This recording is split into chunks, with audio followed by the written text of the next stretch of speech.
Hello everyone, I'm FIDE Master Chernikov and I'll show you today the chess endgame of knight versus h pawn. In general, it will be some series of short videos about endgames in general, so we'll start from this one.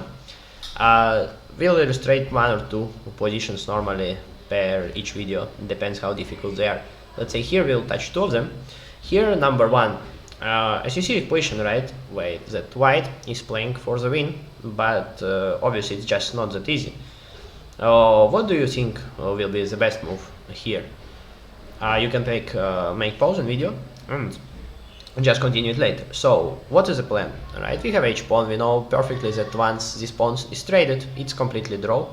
So black will try, even threatening right now, play knight g3, knight h5. Once this pawn is eliminated, it's already immediate draw. If we'll try to win simply, like pawn cannot go straight forward because knight takes, so it looks like we just need to go with king through. The problem is that in this case just black also does the same. We reach like somewhere, I don't know, and let's say with knight g7, almost immediate draws. Yeah, I mean we have intermediate check here because it's double attack, right? I cannot just take, king escapes in corner and always it's draw. Yes, like we can give some check and maybe another check, but king activates, like pawn is not going anywhere, king g6, it's just impossible to win. So, is it draw? No, it is not, because we have knight g7, this idea of deviation. It's number one. Here we'll show how white win with h-pawn. Knight g7, double attack, if knight does not take, we just take it, and we have time to go, always defend pawn from behind. So while king will reach your knight, your pawn will just run away. So black is forced to take, and then h6. And here you can see perfectly why exactly this pawn is much better than the knight, because I mean there is just no way to stop this pawn even with intermediate. Let's say we can give some checks, but doesn't make any sense. King g2, h8's promotion, and yeah, I mean we have king f7. But obviously white does not take the knight, white plays h7, controlling the square, and there is no one to stop the pawn from promotion. So this is very simple example, but why do I want to show it to you? Because this is one of the basics. You need to learn it, because next chapters, next videos, and in general next ideas will be connected to the pawn sacrifice, or to the knight sacrifice very often. So this is deviation, sacrificing the knight, idea number one. Now it's much more difficult in game, pawn, h-pawn versus knight and king. So here we are playing with white, we need to make a draw. Also the question is to you, how will you play this position? Logically we have two options, right? One is just knight g3, stopping the pawn from promotion, and the other one, give it through check. Give check first from e3, then go to g4, blocking h2 square. What is better, what do you think, and why? So the thing is here that knight g3 is the most common move, the most natural move, will be a huge mistake because it's losing immediately. What is the rule for this in game? It works always and forever. You need to stop the h or a pawn of your opponent until it reaches second rank or seventh, in case if we are talking of white. Why it is? Because knight, as you see, h2, let's say, will try to bring the king. King just goes closer. Problem, knight cannot hide in h1 because king g2, and knight has no squares. He just has two squares to go, and king can control both of them. But in situation with playing knight e3, let's say here, the difference that knight has three squares, not two, and king can just control two of them, or it can be placed here to control g4 and f3, then we go to f1, or it can be placed here to control f3 and f1, but we just go back to g4. Let's try here, here. Obviously you can ask me what happens against king g3, because we cannot go back to h2, we cannot give check. Then we always have this idea of knight e3 and double attack in case of black promotion. And if he wants to stop this move, only move is king f2, then we just go back to g4.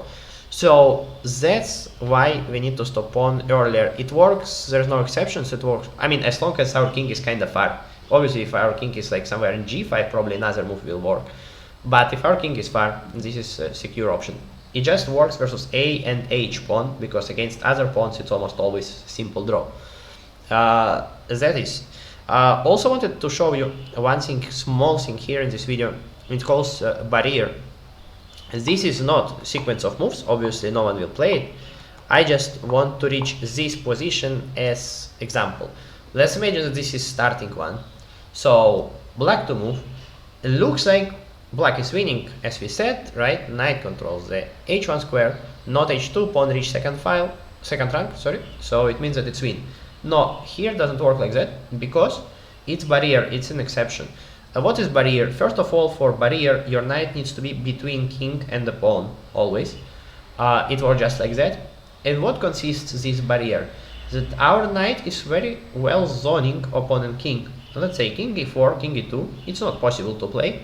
Neither king d2 or king e3 because of knight f1 check with double attack, right? Let's say here knight f1 and here also knight f1. So black king cannot go to any of this square, so it means that it needs to waste a lot of additional temples trying to reach out our knight. If he goes here, it's really very far, it's losing more temples, it's not zoning our king. It's just a very simple. We don't need even to do something, to sacrifice anything, we just play king f4, king arrive, king g2, king g4, we don't care. And like let's say here, we force here, and just go away. So there is no way. So let's try to imagine that king will try to go here to zone white king. Still king c6, we just stay, king c5 let's say. And here, yeah, looks like it's lost, but here exactly for black losing additional temples, it led us to win temples with king. Our king is not in a8, if not it's in c5. So let's say king here, king here, king here, king here, king takes knight, and king f2 is stalemate. We exactly arrived on time, so black king doesn't escape anywhere. So this is the rule. In general, that's all about this endgame. Just to repeat important stuff, right? Number one, deviation idea. So we can take knight of opponent, we can promote the pawn, deviation, sacrificing here, and in this part one is barrier, right? What we saw already, this kind of barrier to stop and to win temple for our king to come in, and another one that obviously better as much as we can stop pawn in before it arrives second or seventh rank, h or a pawn, always rook pawn. We talk about this, and here if let's say with pawn in h2 we saw that there is an exception, knight stays in g3, king stays in d3, and this is barrier with knight controlling second rank. There is never any exception, it's always a draw wherever your king is. Can be here, can be here, can be here in center, wherever it is, it's draw. So I hope you liked this video.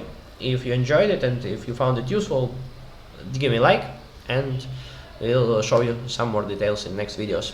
Thank you.